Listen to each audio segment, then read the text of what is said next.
শীতকালে কম্বলের ভিতর থেকে উঠতেই ইচ্ছা করে না।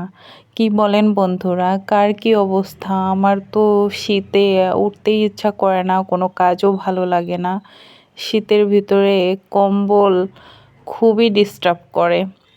যাই হোক, সকাল সকাল উঠে সকাল সকাল সব কাজ কমপ্লিট করতে হবে, না উঠলে দেরি হয়ে যাবে। যেহেতু মেয়েদের সাংসারিক কাজ যত সকাল সকাল ওঠা হয় ততই ভালো।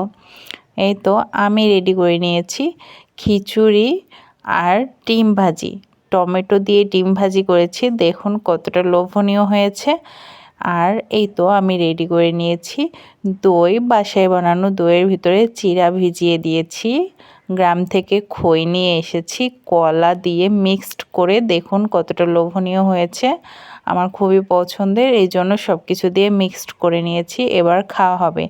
তারপরে দেখুন আমি শুরু করে দিয়েছি ডিম ভাজি। মরিচ গুঁড়া, হলুদ গুঁড়া, লবণ পরিমাণ মতো নিয়ে নিয়েছি, টমেটো নিয়েছি আর নিয়েছি ধনেপাতা। সবগুলো সুন্দর করে মিক্সড করে নেব। দেখুন এবার ডিম দুইটা ফাটিয়ে নিয়েছি, সুন্দর করে মাখিয়ে নিব। দেখুন খুব সুন্দর করে মাখানো হয়ে গেছে। এবার আমি ভাজার জন্য কড়াইতে তেল দিয়ে দিব। এই তো দেখুন সুন্দর করে মিক্সড হয়ে গেছে। এবার আমি কড়াই তেতে গেছে, কড়াইতে দিয়ে দিব।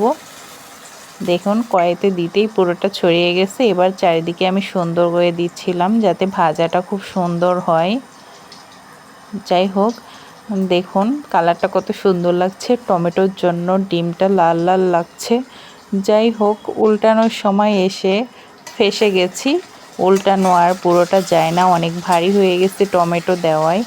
তারপরে আমি ভেঙে ভেঙে ছোট ছোট করে উল্টে নিলাম, কারণ নিচে সুন্দর মতো ভাজা হয়ে গেছিল। পোড়া পোড়া খুব সুন্দর লাগছিল, লাল লাল। এই তো আমি ছোট ছোট করে কেটে কেটে উল্টে দিলাম। খুবই মজাদার, মাঝে খুব নরম সফট হয়েছে ভাজিটা। টমেটো পানি পানি, এটার জন্য সফট হয়েছে, খুবই ভালো লাগছিল।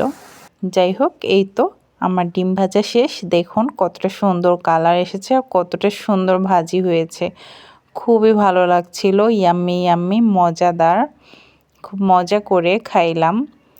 দেখুন, আর খিচুড়ি, সবজি খিচুড়িটাও খুবই মজাদার হয়েছিল।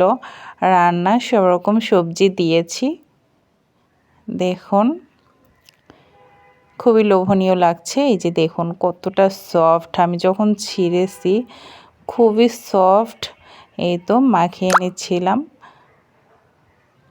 গরম গরম ধোয়া ওঠা এরকম খিচুড়ি আর ডিম ভাজি হলে আর কি লাগে।